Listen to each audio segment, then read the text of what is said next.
culture of challenging the status quo and how can we do things differently. And I'll take it back to my experience. I'm a chartered accountant by trade, and I qualified in audit. I don't know if you know much about audit, but in audit, most people look at last year's work and replicate. Now, when I was doing that, I always thought, why do we do this? And I worked for a really frustrating manager. Every time I asked him for help, he said to me, Amish, give me solutions, not problems. I still remember those words, which I'll come on to shortly. But it meant that it forced me to go back to the drawing board, understand why are we doing that, how can we do it better. We've done this last year, we spent 10 hours on it. If we do this, we can spend 8 hours on it. I'm driving value and I'm doing things differently. So by creating that culture, I was then able to challenge my managers and my leaders. You don't know what you don't know. So according to you, it doesn't exist. And the final one I do want to touch on is leadership, right? Because I work for a manager who I'm so grateful for because he encouraged me to challenge him back, and he encouraged me to question, why are we doing this? And those day-to-day BAU activities that you don't realize have an impact, but that led to an environment where I was able to say, no, let's not do that. Or I was comfortable enough, he made me feel comfortable enough to push him back. And Dan, you were going to ask I was going to ask a question, and it sort of goes back to your first question. What's your definition of innovation? Because we'll be saying that word a lot today. Do you have to roll my slides, mate? Oh, sorry. But you know what, I'll share. Is doing something differently that drives perceived value. And you and I just had a chat at the start about this, because the reason why I say that is, what is innovation, what is innovative for me might not be innovative to Daniel. We always ask people to think along these three things. What is the problem that you're trying to address? What is the solution that problem is gonna, how is that solution gonna address that problem? And what's the value it's gonna bring? So it's, to one person may be different to another person. And I can see a few people nodding who recognize that. I think that term perceived value is so critical, but keep thinking problem, solution, value. Problem, solution, value. Every time you're trying to raise something, who your targeted stakeholder is, understand what the value is, and I'm going to put a spanner in the work, measure that value. Please. How do you measure the value? Brilliant question, thank you very much. I will go on to the next slide. Innovation is the generation of perceived value, and all organizations, whoever we're working for, aim to deliver value. Now, instead of saying, how do we measure the value, I'm going to ask a question, what does client value mean to you? Because everyone uses that term. Customer outcomes. Good customer outcomes. I'm going to push that further. How do you define a customer outcome? Cool. Let's say if it's a retail shop. Cool. And what is that going to lead to? And what is that going to lead to? And what is that going to lead to? Brilliant. Yep. Perfect. Spot. Any other thoughts? There's no right or wrong. Because I'm going to help you get to the right answer. Take a skybox, right? Let's say a skybox, or I'm helping them articulate the value of their product, but it's not my product, it's their product. You need to know your market, you need to know the value of what you're delivering. So I might say to them, what's the benefit of your product? What's the value of your product? And they'll tell me functional benefits. Yeah, functional. It's got a play and pause button, it's got a red button. And then I go to my so what rule. So what? So what if it has a red button? Oh, that means you can play and pause and not miss your show. So what?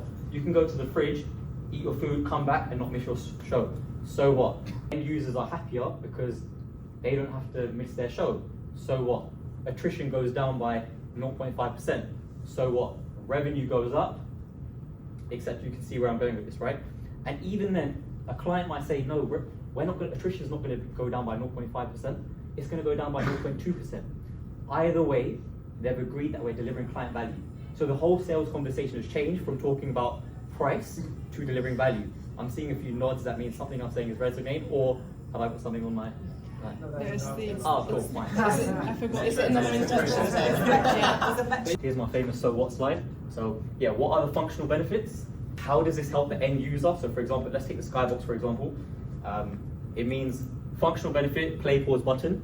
End user is consumers can go to the fridge, not miss their show, they're happier. Client benefit, attrition goes down, you can now charge £1 more for your functionality. Measuring value. Now I love this one because, and this one is probably the trickiest one where people fumble. Now, if you ask so what, you'll kind of get to some data points, right? So if I used the term earlier, attrition goes down by 0.5%, or you can charge £1 more for that service. Yeah, I've made that up, but let's go with that, right? And then it's, okay, cool. How do I measure the value this is going to deliver? We have 10,000 subscribers, made that up, I'm making a lot of today. 10,000 subscribers who are now going to pay £1 more a month.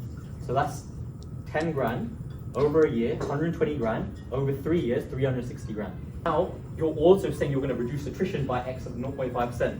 Now, Mr. Client, Mrs. Client over here is saying, no, Amish, I can't charge £1, I can only charge 50p. No problem. We've still come up with a quantifiable data point of how much value we're going to drive.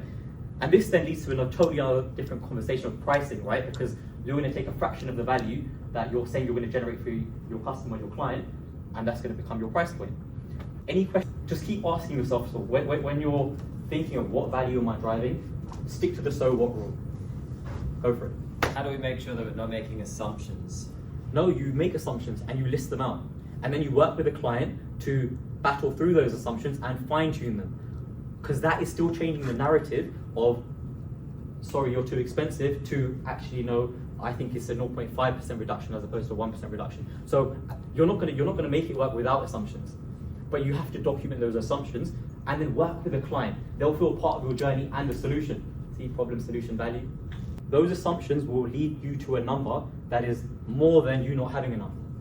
Yeah, and then either way, by doing this, the impact is you're on the same page as a client about value and not price.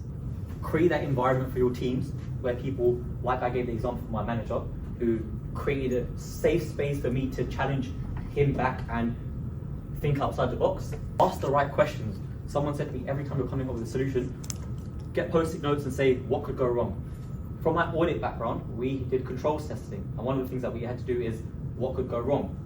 And it made me think of, actually, wait a second, now any project I'm on, I'll always think about, actually, wait, I don't want to have to do this twice. So what can go wrong for me to get it right first time, that I don't need to go back to the drawing board at a later date? Even if it costs me a bit of time up front, I'd rather do that than having the pain of doing it again. Like another manager once said to me, Amish, don't give me problems, give me solutions. That stuck with me to date. And it's always thinking, how do we address that? Try and break the model. Try and break the model, because that will help you think of innovative solutions to enhance it and improve it going forward, and become outcome focused. And I'm just going to touch on that slightly, right? Because someone I work for once said to me, everyone talks about inputs and outputs. You might think, oh, but the output's good. If the outcome doesn't get you to the right place, the output is useless. Yeah? So you can put all the time and effort in to come up with a brilliant presentation and have a brilliant output, but if the outcome isn't you walking away feeling like you've learned something around innovation, then my output doesn't add value. Yeah? It has to be outcome focused. And as soon as I started thinking like that, it changed the narrative, because you can put so much time and effort in and be proud of your input and have beautiful looking slides that I did not create, but it doesn't serve the purpose or the values there to serve. Does that make sense? Organizations, whoever we're working for, aim to deliver value. Now, instead of saying, how do we measure the value, I'm going to ask a question, what does client value mean to you?